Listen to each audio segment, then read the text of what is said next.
আসসালামু আলাইকুম। ওয়ালাইকুম আসসালাম। বাবা আমি কোনো অসুবিধা হচ্ছে না তো? না না না, আলহামদুলিল্লাহ, আল্লাহর রহমতে আর আপনাদের যত্নে আমি বেশ ভালো আছি। বাবা আমিন, কি করবা কিছু ভাবছো? পুরুষ মানুষ, কিছু একটা তো করতে হবে নাকি?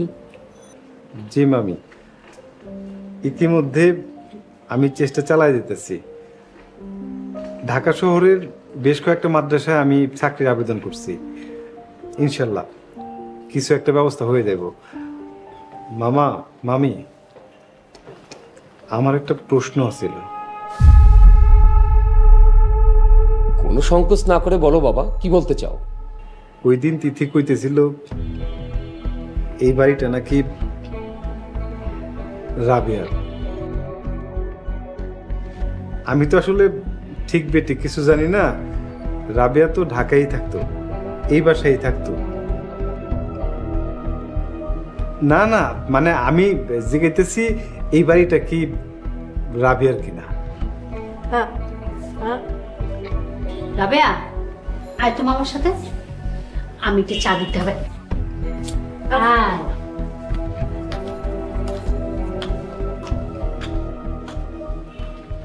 শোনো বাবা, রাবে একটা স্পেশাল চাইল্ড, কথা বলতে পারে না। তাই এই বাড়িটা আমাদের হলো, আমরা বলেছি এই বাড়িটা ওর। কারণটা কি জানো বাবা? এই তিথি, তুই বল। দুলা ভাই, যদি আপু জানে এই বাড়িটা তার না, তাহলে তো সে মনে খুব কষ্ট পাবে, আর হয়তো আমাদের সাথে থাকতেও চাবে না। আর জানেন তো বোবাদের জেদ বেশি। ও আচ্ছা, আমি আরো ভাবছি। আচ্ছা থাক, বাদ দেন।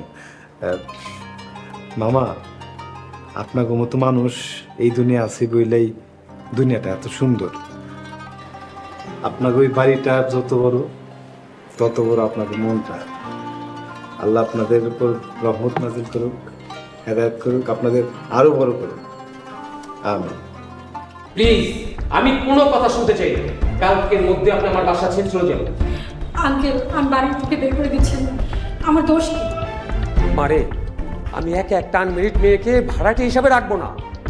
চাচা, 3 বছর হলো আমরা এই বাসায় থাকি, আর আমার মা মারা গেছে 2 বছর হলো, বাবা মারা গেছে 1.5 মাসও হয়নি। আমি অসহায় চাচা, কোথায় যাব? সেটা আমার দেখার বিষয়।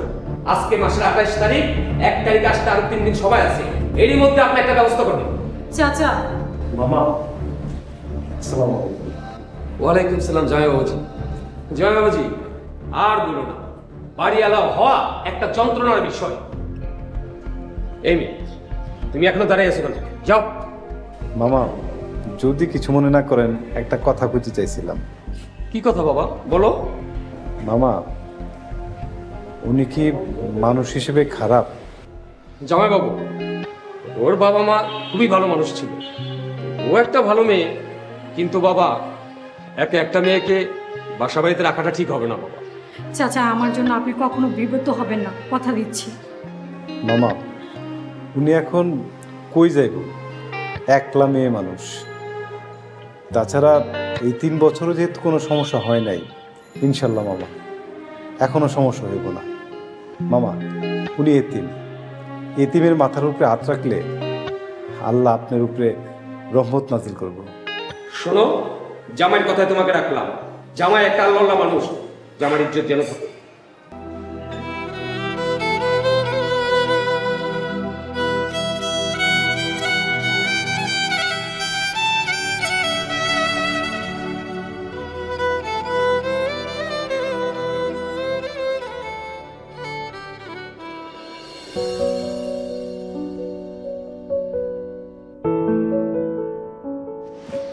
আসসালামু আলাইকুম, কেমন আছেন?